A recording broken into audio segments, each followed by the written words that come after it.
aller guten Dinge sind bekanntlich drei, deswegen hat Sony freundlicherweise auch gleich noch das Xperia P mit in den Karton gepackt. Dabei handelt es sich quasi um den Edelmann des neuen Trios, denn er ist gewandelt in ein Aluminium-Unibody-Gehäuse. Das entsteht durch einen aufwendigen Fertigungsprozess, bei dem zunächst ein einzelnes Stück Aluminium gepresst wird, in das dann anschließend die Aussparungen gefräst werden. Also kein Kunststoff wie beim U und beim S. Dafür allerdings auch gleich eine stolze Preisempfehlung von 449 € ohne Vertrag. Wir werfen natürlich auch hier wieder gleich einen Blick ins Innere und dürften hier, abgesehen vom Gerät, hier haben wir wieder die Kopfhörer. Achso, das sind In-Ears, sehe ich gerade, mit so Gummistopfen als Besonderheit. Oh, ein dickes, fettes Ladegerät, USB-Kabel. Verbirgt sich hier sonst noch irgendwas in den Eingeweiden? Ich denke nicht, weil angeblich sollen nämlich auch hier noch zwei NFC-Tags mit beiliegen. Das hatte ich letztes Mal beim Xperia S aber auch schon das Problem.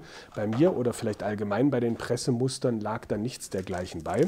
Da kann man auch noch mal beim Test des Xperia S auf Focus Online genau nachlesen, was das genau alles kann, worum es sich bei diesen Tags handelt und was die alles dann bieten. NFC grundsätzlich wird jeder mittlerweile schon mal gehört haben. Das dient dem berührungslosen Zahlen, das künftig hoffentlich auch in Deutschland kommen wird. Dann kann man beispielsweise an der Supermarktkasse oder bei der Bahnfahrt das Gerät einfach vor die Kasse halten und dann hat man bezahlt oder die Fahrkarte erworben. Sehr schön. Hier hinten sehe ich gerade, okay, eine Micro-SIM kommt zum Einsatz und zwar haben wir da wohl den Schacht hierfür. Sehr schön. Und bei der Gelegenheit, ich fahre auch noch mal ein bisschen näher ran, dass man es besser sehen kann.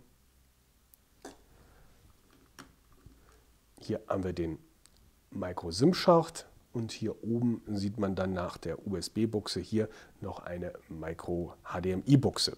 Das heißt, man kann auch schon erahnen, dass es sich hier um ein mehr auf Multimedia ausgelegtes Produkt handelt. Sprich, die Kamera hat 8 Megapixel statt 5 und vor allen Dingen auch einen BSI-Sensor, einen Backside Illuminated Sensor, der also mehr Licht einfängt als die üblichen und dadurch dann bessere Bildqualität verspricht und auch tatsächlich in der Praxis bringt, als eben bei den restlichen normalen Sensoren und vor allen Dingen dann auch bei dunklen Situationen deutlich weniger Bildrauschen aufweist. Ansonsten, man kann also hier den Akku sowieso nicht entfernen und vor allen Dingen, hier kann man nichts aufschieben, es gibt auch keinen weiteren Schacht, soll nur heißen, der interne Speicher lässt sich mal wieder, muss man leider Gottes sagen, das scheint ein Trend derzeit zu sein, nicht über MicroSD-Karten erweitern. Immerhin in diesem Fall sind 16 GB intern verbaut, von denen laut Hersteller etwa noch 13 GB dann ab Werk frei sein sollen. Was natürlich gerade für ein Multimedia-Gerät nicht unbedingt üppig ist. Also wenn ich da allein schon denke, 8 Megapixel Fotos, was die verbraten, Videos werden dann jetzt auch in Full HD aufgezeichnet, im Gegensatz zu 720p bei den anderen, also beim Xperia U und beim Solar. Da ist es einfach nicht zeitgemäß zu sagen, ich muss dann auf eine Dropbox beispielsweise ausweichen, denn letztlich muss ich ja alles, was ich in die Cloud hochlade, auch wieder runterladen und das kostet natürlich Datenvolumen und man hält sich ja nun mal nicht permanent in irgendwelchen Wireless LANs auf. Und auch so kommt ja schon eine ordentliche Datenmenge unterwegs zusammen für, was weiß ich, fürs Wetter, für die Nachrichten, für Navigation vor allen Dingen natürlich. Also wenn ich da jetzt auch noch meine ganz normalen Musikdateien, beispielsweise Videodateien oder Word-Dateien dann aus der Cloud holen muss, das kostet vor allen Dingen auch Zeit. Gerade Dropbox ist nun nicht der allerschnellste Dienstanbieter. Also da muss ich wirklich sagen, hätte ich auf jeden Fall mindestens 32 GB in so ein hochwertiges und ja auch nicht gerade günstiges Gerät verbaut. Das ist ein bisschen enttäuschend an dieser Stelle. Ansonsten ebenfalls enttäuschend, man sieht, es handelt sich auch diesmal wieder um die Oberfläche Android 2.3, also wiederum nicht um vorinstalliertes 4.0. Auch in diesem Fall wieder, es soll das Upgrade kommen, aber einen genauen Zeitpunkt hat Sony bisher noch nicht genannt. Weiterer Unterschied zu den Vorgängern, also zum Xperia U und zum Solar, die ich jetzt gerade eben vorgestellt habe. Es ist ein RAM also ein Arbeitsspeicher von 1 GB verbaut, damit doppelt so hoch wie bei den anderen. Das heißt also insgesamt ein bisschen mehr Rechenhubraum. Der Prozessor ist allerdings exakt derselbe wie bei den anderen, sprich ein Dual-Core mit 2x1,0 GHz. Geht absolut in Ordnung für die üblichen Tätigkeiten, ist allerdings nicht State of the Art. Auch hier werde ich jetzt mal gleich die automatische Helligkeit rausnehmen und auf Maximum einstellen. Hier scheint es schon mal deutlich ein bisschen heller zu sein, meinem subjektiven Empfinden nach, als vorhin beim Xperia U. Also ich will auf dieses White Magic hinaus, da hat Sony, oh ja, das ist mal ein helles Display, würde ich meinen. Das sieht man schon mit bloßem Auge, dass da ordentlich Bums hinter ist. Das heißt, das kann man auch draußen in der Sonne richtig gut noch dann erkennen. Das habe ich beim Xperia S schon mal ausprobiert. Das funktioniert wirklich. Ist zwar noch nicht ganz das Niveau von AMOLED, aber für LCD auf jeden Fall schon mal super. Der Trick dahinter, da gibt es neben der üblichen 3 Subpixel für Rot, Blau und Grün jetzt auch noch ein 4. für Weiß und dadurch kommen dann diese angeblich bis zu 900 Candela zustande. NFC hatten wir schon angesprochen, wenn ich mich recht erinnere, ist ebenfalls wieder an Bord, also ebenso wie beim Solar und wie beim Xperia S, nur das Xperia U kommt also ohne NFC. Dann, genau, das wollte ich noch ansprechen, es ist ein relativ schweres Gerät, also 122 Gramm, also schwer in Anführungszeichen, im Vergleich jetzt zu den 100 Gramm oder 107 Gramm, die die Konkurrenz da hat, also Konkurrenz im Sinne von Xperia Solar und Xperia U, macht sich es dann schon etwas wertiger in der Hand bemerkbar. Mit 59 mm ist es immer noch relativ schmal, das heißt liegt gut in der Hand, allerdings auch 122 mm hoch. Von der Bautiefe her sind es 10,5 mm laut Hersteller, das werde ich jetzt nicht mal alles ausmessen, das dauert dann doch zu lange.